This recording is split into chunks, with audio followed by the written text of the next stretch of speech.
Ladies and gentlemen, welcome to Master Alley. My name is Carrie. Let me first introduce my assistant. Hi, I'm Sylvia. If you have seen my previous video, we have introduced the 2A series, and also this one is a 14A drill driver. Today we're talking about the 22 volt. Let me open the box and see what included. There's manual and curve. We're talking about the SFH22A. Includes 2 battery, 1 charger, and of course an extra handle. Let me show you how to put it in. Turn the knot, make it tight. And for SFH22A, the special feature, because it's a 3-speed, Sylvia, can you tell us something about it? The first one is 370 RPM, and the second one is 1250 RPM, and the third one is 2140 RPM.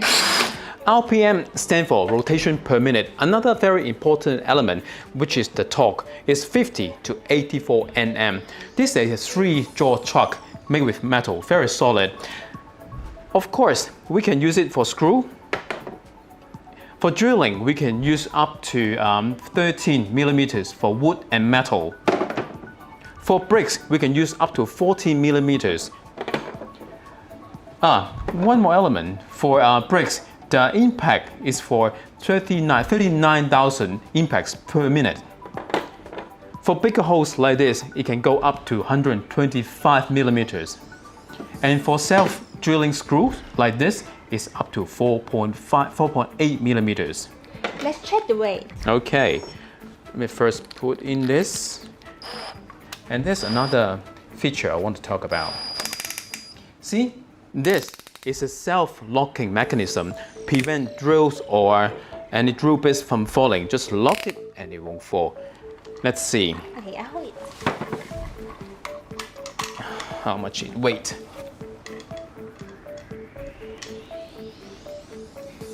This 2.93 kg. So, how do you think? Well, honestly, I won't bring it to construction site. First of all, because for hammer drilling, I would probably use something more powerful. How about we use at home? How about you give it a lift? Oh, it's too heavy for me. Way too heavy. So, of course, 3-in-1 is a good combination. However, I think this is way too heavy. If for home use, I'll probably recommend you go for lower version, which is like for 14 volt or 10.8 volt. So it means we will got more review later on. If you like our video, please like our Facebook page. Or subscribe to our YouTube channel.